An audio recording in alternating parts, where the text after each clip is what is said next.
My spouse and I hail from a nation abundant in merits. However, it is overly concerned with surface-level achievements and places a significant emphasis on academic performance. A single examination can dictate the trajectory of one's life. Like many parents, we encouraged our offspring to excel academically, given the scarce alternatives available. We never raised our voices or resorted to the methods other parents might have, but we did enroll our children in after-school programs and prioritize their grades. Unlike many in their school, we didn't have the financial means to send our children overseas for their education. This was our sole opportunity to secure a prosperous future for them. Our daughter, now 25, was not particularly academically inclined. She failed her college entrance exam and chose not to retake it the following year. Instead, she moved out, started working at a bar, and cut off all contact with us. She explicitly stated in an email that she did not want us to reach out to her in any way. Our 2 other children were also instructed not to contact her. Despite our attempts to express our longing for her return and our unconditional acceptance, she accused us of not caring and labeled us as narcissists. This left us heartbroken, but we respected her wishes, desiring only her happiness. After a few years, she reinitiated contact with her mother, my wife, expressing her upset that we hadn't reached out to her, accusing us once more of narcissism for our supposed lack of concern. This has left me bewildered. She had asked for no contact, yet was upset when we complied. According to various resources, we were to respect her decision. Am I at fault for not reaching out after she requested no contact? It appears that our daughter may have been testing us with her request for no contact, an action that contradicts her stated wishes. It's not our fault for taking her words at face value. We can only express how much we missed her and wished she had communicated her needs more clearly. The real issue of narcissism arises when parents ignore their child's explicit request for no contact, which we did not do. She might resent the pressure we placed on her and sought freedom, forgetting the financial realities associated with her desired lifestyle. The casual use of narcissist in arguments dilutes its serious meaning. Many online resources claim to diagnose narcissism without depth, contributing to its overuse as an accusation. In light of this, our daughter's academic struggles seem to reflect a broader inability to engage deeply with complex concepts, preferring superficial understanding. Her actions aiming to test our response show a lack of maturity. We could explain to her that while we deeply wanted to reach out, we were adhering to her explicit request for no contact. I wouldn't bother engaging with her because she comes across as selfish, flaky, and manipulative. She requested no contact merely to test if you would pursue her, and now, seemingly in need of money, her manipulative tactics are more apparent. However, I disagree. It feels like there's crucial information missing here. I'd wager that their child had repeatedly communicated the issue with the oldest daughter, but the original poster, OP, deemed it unimportant, dismissing their feelings. Now, OP is attempting to pin the blame on their child for being dissatisfied with what appears to be lackluster and possibly neglectful parenting. OP, you failed to see that your daughter likely equates her academic success with her worthiness of your love. This might be a notion you've unintentionally instilled in her. If true, that's quite unfair. Upon failing, she probably viewed herself as unworthy of love, opting to sever ties while she sought her own value and self-esteem.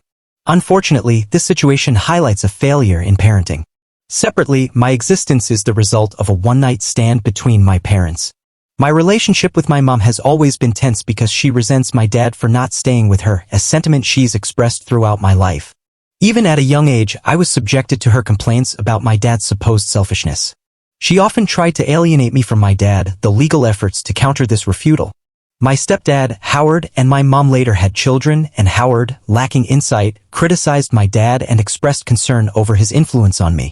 They even attempted to gain custody of me, claiming they could provide a better, two-parent home. Howard insisted I should call him Dad, a notion I rejected. My dad, in contrast, has always been a supportive confidant, never speaking ill of my mom or Howard and encouraging me to express my feelings through writing. He once tried to get me into therapy, but my mom blocked it. Despite these challenges, he gave me a journal, offering an outlet for my thoughts. Writing things down helped me cope. Howard discovered my journal in my bag one day and was appalled, deeming a journal to be inappropriate for boys, which only added to my distaste for him and my mom. Consequently, I avoid spending time with them and my half-siblings, not out of disdain for the kids but to minimize my presence in that household. My dad has been instrumental in teaching me valuable life skills, including cooking, sewing, and general DIY tasks. I enjoy cooking, often preparing meals for my dad or our extended family, though I usually assist when guests are over, as my dad insists I'm still a child and shouldn't be burdened with such responsibilities. A few weeks ago, Howard scrutinized my dad's Instagram and saw a post about a meal I cooked. This led to a confrontation with my mom and Howard, who were upset that I never cooked at their house. They demanded I start doing so, to which I firmly replied that I wouldn't cook for people I dislike, referring to them. This sparked further conflict, with accusations of disrespect and demands for me to stay against my will. Am I wrong here? Not at all.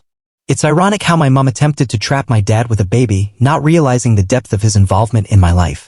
They even suggested I might go no contact upon turning 18, highlighting Howard's petty behavior and suggesting it might be worth discussing with a judge, given my age and the circumstances. Additionally, my sister Evelyn, 30, recently got engaged, with plans for a wedding next fall or spring. Our dad remarried 2 years after our mom's passing, a transition that seemed swift but understandable given her long illness. This background hints at the complex dynamics of grief, moving on, and familial relationships, underscoring the diverse challenges we face within our family structure. Initially, it felt odd seeing our dad with someone new, but Ruby turned out to be incredibly kind, and I've never witnessed him as joyful as he is with her, not even during the times before my mom fell ill. Their chemistry is undeniable. He's always beaming in her presence.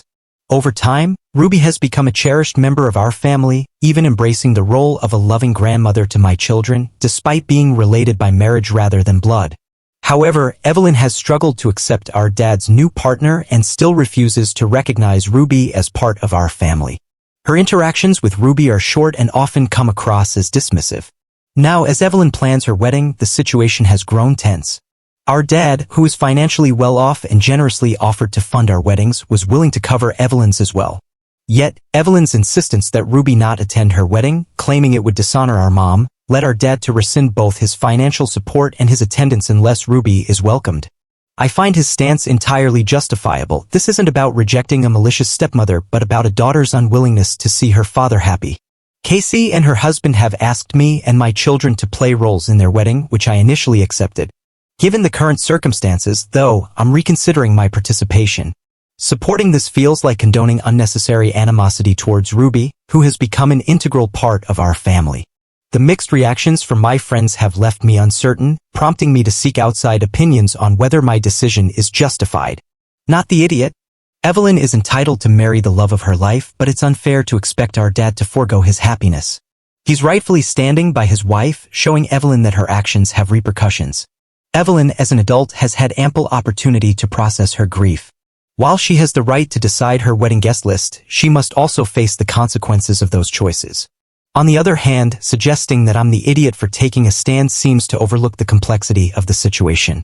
My involvement isn't about stirring drama, but about respecting family dynamics and supporting those who have shown nothing but love and acceptance. This matter doesn't concern you, and it would be best if you stayed out of it. Just because you have accepted your dad's new relationship and moved on doesn't mean your sister feels the same. Despite both of you no longer living at home, your sister may still seek your dad's support in her own way. I organized a girls' road trip and invited my sister and mother, but not my sister-in-law, Laura, because she doesn't drive due to anxiety.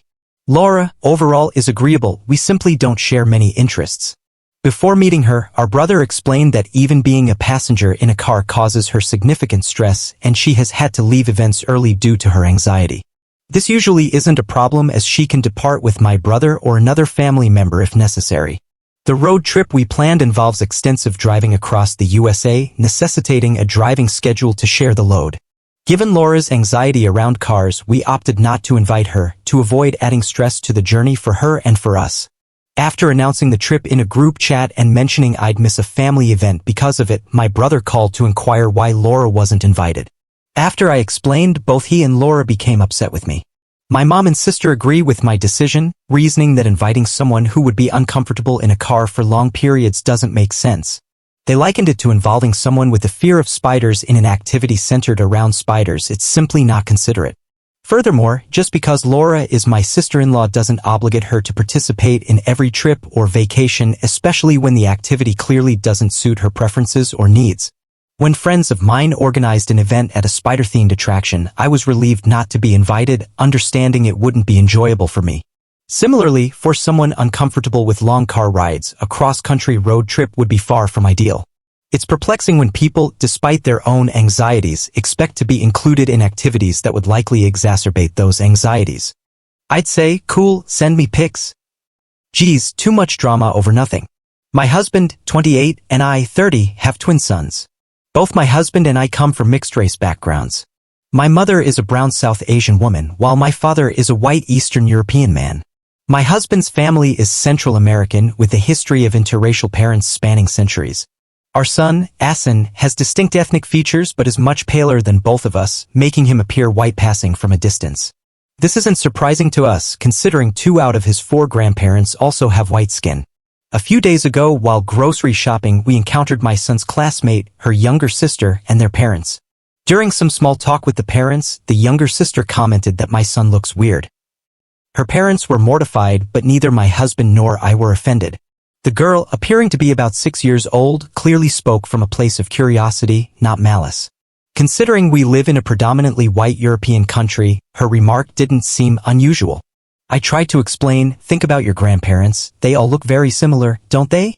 Well, my son's grandparents all look very different. That means my son has 4 very different faces making up his own. She seemed intrigued, though a bit confused. However, the girl's mother took issue with our conversation, deeming it rude and inappropriate. I apologized, clarifying that I only meant to satisfy her daughter's genuine curiosity. I then posed a question to the mother about when she planned to educate her child on the diversity of human appearances, highlighting the inevitability of encountering people of mixed or non-white heritage. This response seemed to upset her, though her partner suggested they move on. We parted ways shortly after. Since then, my son has mentioned that his classmate now acts warily around him as if our interactions somehow affected their relationship in the classroom. This has saddened me, seeing the impact on my son. Am I the idiot? Not the idiot. As someone of glow-in-the-dark Caucasian descent, primarily Irish, with an ex-husband who is African American and Native American, I understand that my children won't exactly resemble either of us. I hate to inform the mother of this child, but probably 60% of the world's population is mixed. It would be fascinating to know what the mother would say to her daughter that differs from your explanation. Auntie, your kid looks weird. Weird? OMG, if my child said that, I would cringe and be so relieved that you, the original poster, were understanding and provided such a thoughtful response. I agree with you, the mother's response is suspicious. I also find the use of the word weird peculiar. Doesn't this child watch TV? I understand being curious about siblings looking different if she's never encountered that before, but surely a tween should at least be aware that different ethnicities exist in the world.